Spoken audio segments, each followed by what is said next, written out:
Good evening. Thanks for joining us tonight. Planned Parenthood of Wisconsin will resume abortion care services in Wisconsin next week. It's been more than 400 days since it halted those services after the U.S. Supreme Court overturned Roe v. Wade, which protected a woman's right to abortion. Some lawmakers insisted an 1849 Wisconsin law, which outlawed most abortions, took effect in absence of a federal law. But recently, a Dane County Circuit Court judge ruled that law doesn't actually apply to abortion procedures. Brittany Schmidt joins us in the studio to tell us why Planned Parenthood is making this decision now. Brittany.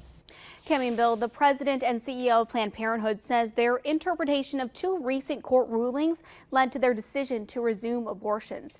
Tanya Atkinson recognizes it is likely not the final decision in this case, but she says her team recognized key details in the July court decision. The judge ruled a lawsuit filed by Attorney General Josh Kaul challenging the state's 1849 abortion ban could continue. The judge also made clear that the statute at the center of this case does not apply to abortion procedures. The judge wrote the state statute does not prohibit consensual and voluntary medical abortions. Rather, it prohibits fanticides, which is the non-consensual killing of a fetus. For example, the case law used in this case talks about the abuse of a pregnant woman that leads to the death of the fetus inside the mother's womb. So the court has already, opined on what the law is.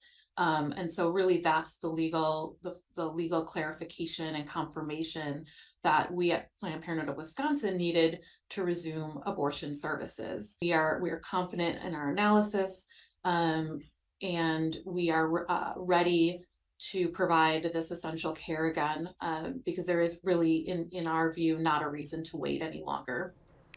Pro-life advocates argue Planned Parenthood's actions are concerning and too hasty. Gracie Skogman with Wisconsin Right to Life says she is devastated by the announcement. She believes the abortion ban remains in effect until a final ruling on the case.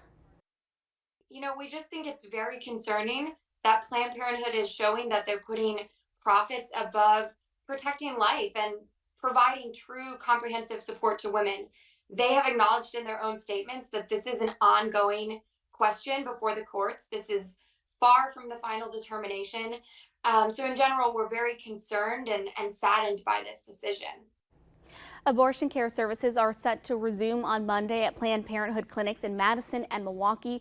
It will follow the same abortion restrictions it did prior to the overturning of Roe v. Wade last year. Cammie.